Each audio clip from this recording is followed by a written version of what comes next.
देखिए, पिछले वीडियो में हम लोग पढ़े थे प्रकाश किसे कहते हैं, और प्रकाश के बाद हम लोग पढ़े थे कि किरण किसे कहते हैं, और फिर हम लोग पढ़े थे कि प्रकाश कैसे रास्ता पे चलती है।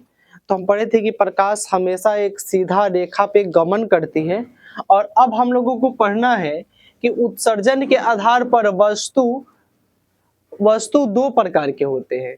उत्सर्जन के आधार पर वस्तु दो प्रकार के होते हैं। इस क्लास में हम लोग बहुत सारे चीज पढ़ेंगे कि प्रदीप्त वस्तु क्या है, अप्रदीप्त वस्तु क्या है, किरण पुंज किसे कहते हैं, किरण पुंज कितने प्रकार के होते हैं, पारदर्शी वस्तु क्या है, पारभासी क्या है, अपारदर्शी क्या है। बहुत सारी बात को पढ़ेंगे। तो सबसे पहले उत्सर्जन के आधार पर वस्तु दो प्रकार के होते हैं। जो सबसे पहला है ये है बाबू, ये है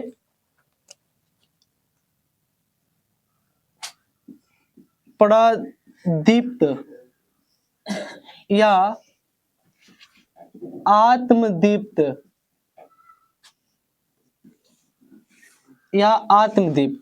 प्रदीप्त वस्तु क्या है। बहुत सुंदर सा बात की प्रदीप्त वस्तु क्या है। प्रदीप्त वस्तु और एक होता है 2 नंबर में अपरादीप्त।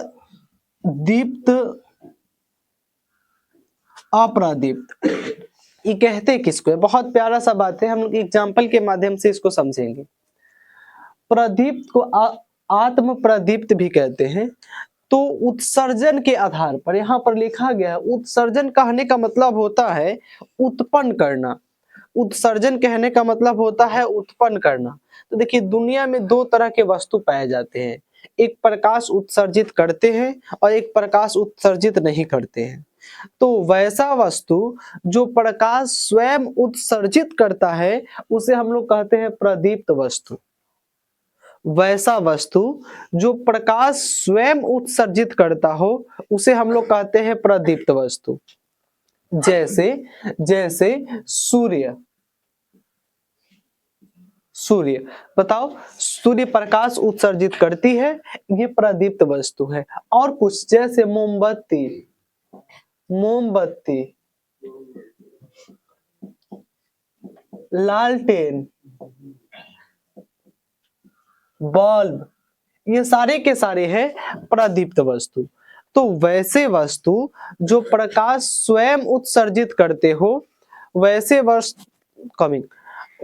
वस्तु जो प्रकाश स्वयं उत्सर्जित करते हो। अरे कितना गधा हो, काहे बोलने लगा, नहीं रहा है, वीडियो शूट हो रहा है। नॉनसेंस लेके कितना जगह कहीं आके बैठेगा, गधा नहीं हो। सुनिए, वैसा वस्तु जो प्रकाश स्वयं उत्सर्जित करती हो उसे हम लोग कहते हैं प्रदीप्त वस्तु या आत्मदीप्त वस्तु। जैसे में सूर्य, मोमबत्ती, लालटेन, बल्ब और भी ट्यूबलाइट वगैरह हो सकता है, जो प्रकाश स्वयं उत्पन्न करे उसे कहेंगे प्रदीप्त वस्तु। लेकिन वैसा वस्तु जो प्रकाश उत्सर्जित नहीं करे उसे हम लोग कहते हैं अप्रदीप्त वस्तु।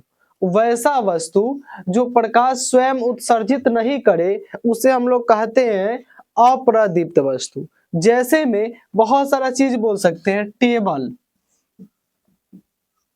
टेबल, ग्रह, चांद, या ऐसे रहने देते हैं। टेबल, ग्रह, बहुत सारी चीज लिख सकते हैं, और भी किताब, लकड़ी। वैसा वस्तु जो प्रकाश स्वयं उत्सर्जित नहीं करता हो उसे हम लोग कहते हैं अप्रदीप्त वस्तु। जैसे में लिखे हैं टेबल, ग्रह, किताब, लकड़ी, और भी बहुत सारे, दुनिया में आप 1000 लिख सकते हैं। लेकिन यहाँ पर एक कंफ्यूजन है, अगर हम यहाँ पर लिख दें हम मून, तो मून भी अप्रदीप्त वस्तु ही है। मून मतलब चांद भी अप्रदीप्त वस्तु है। तो फिर आपके मन में एक सवाल आएगा कि सर, जब उजाला वाला रात होती है जिसको अजोरिया कहते हैं शायद, जिस समय फुल मून होता है तो चांद से भी लाइट निकलता है रात में, और आप स्पष्ट देख सकते हैं जब चांद पूरा गोल होता है तो उससे ज्यादा लाइट निकलता है, उसको अजोरिया रात कहते हैं। तो सर वो जो प्रकाश आता है वो कहाँ से आता है? वो तो चांद से ही आता हुआ दिखाई देता है। तो नहीं बाबू, चांद स्वयं प्रकाश का उत्सर्जन नहीं करती है, उस सूर्य के प्रकाश से चमकती है, उसमें अपना प्रकाश उत्सर्जन करने की क्षमता नहीं होती है।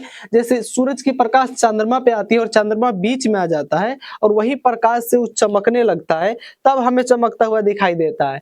चंद्रमा का अपना कोई प्रकाश नहीं है, उस सूर्य के प्रकाश से ही चमकता है। तो आप याद रखिएगा, मून भी अप्रदीप्त वस्तु है। कंफ्यूज नहीं होइएगा अगर एग्जाम में पूछ दे कि निम्नलिखित में कौन सा अप्रदीप्त वस्तु है और उसमें एक चांद भी दे दिया रहेगा, तब कंफ्यूज हो कि ये नहीं कि चांद से तो प्रकाश निकलता है, ऐसा नहीं सोचिएगा।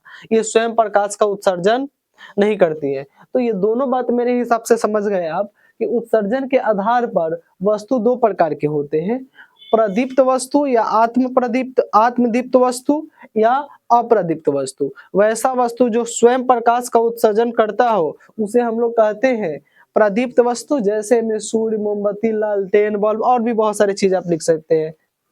इसके अलावा अप्रदीप्त वस्तु, वैसा वस्तु जो स्वयं प्रकाश का उत्सर्जन नहीं करता हो उसे हम लोग कहते हैं अप्रदीप्त वस्तु, जैसे में टेबल, ग्रह, किताब, लकड़ी, बहुत सारे चीज हो सकते हैं। चलिए, किरण पुंज। अब आपके दिमाग में एक सवाल आ रहा होगा कि सर ये किरण पुंज का क्या मतलब है? देखो, प्रकाश जिस रास्ते पे चले उसे हम लोग किरण कहते हैं, लेकिन बहुत सारे किरणों के समूह को हम लोग किरण पुंज कहते हैं। जैसे एक ऐसा हो जाए, देखिए, एक प्रकाश किरण, एक प्रकाश किरण, एक प्रकाश किरण, एक प्रकाश किरण। देखिए बहुत सारे किरण हो गया, तो किरणों का समूह हो गया कि नहीं? इसमें दो या दो से अधिक को समूह बोल देते हैं। तो किरणों के समूह को हम लोग किरण पुंज कहते हैं। किरणों के समूह को हम लोग किरण पुंज कहते हैं। किरणों के समूह को किरण पुंज कहते हैं। अब किरण पुंज भी तीन प्रकार के होते हैं। जो सबसे पहला है, ये है अपसारी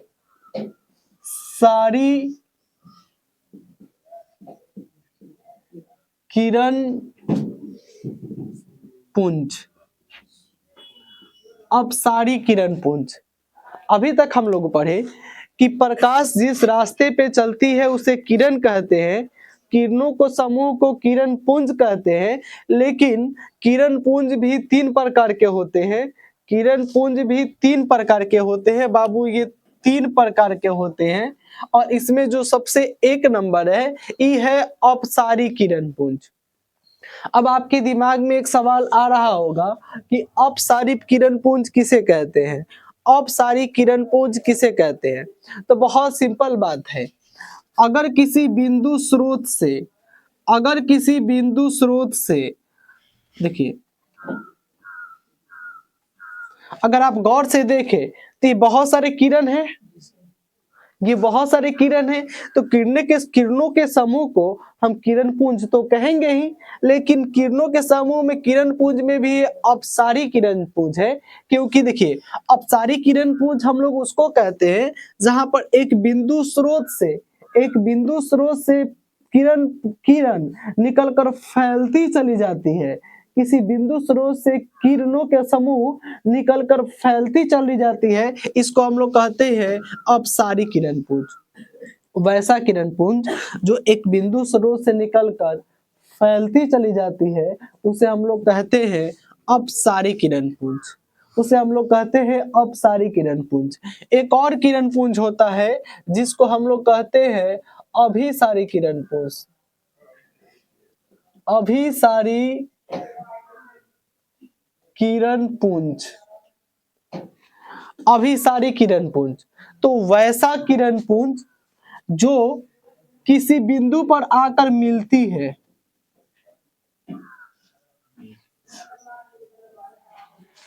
इसमें थोड़ा सा डिफरेंट है, गौर से देखिएगा तो समझ में आएगा।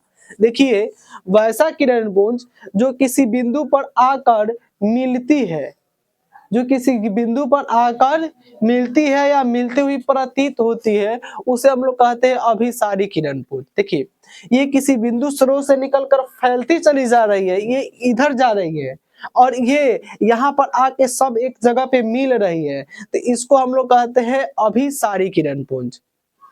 ये दोनों बात समझ में आ गया, तो एक और किरण पुंज होता है, इसको हम लोग कहते हैं 3 नंबर में समांतर किरण पुंज। और इसका जो डायग्राम होता है ये इस तरह का होता है।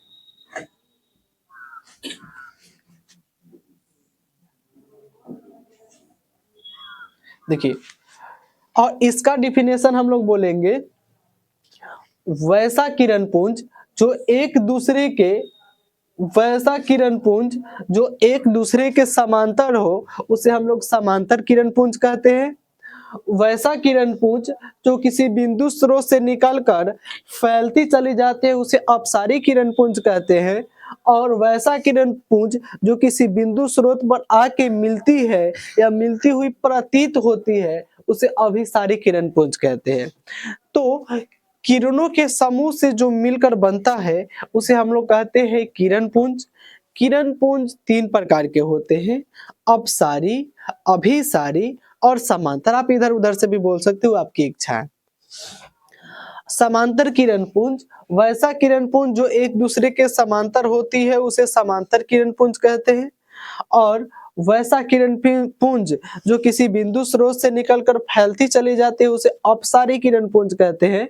और वैसा किरण पुंज जो किसी बिंदु स्रोत पर आकर मिलती है या मिलती हुई प्रतीत होती है, उसे अभिसारी किरण पुंज कहते हैं।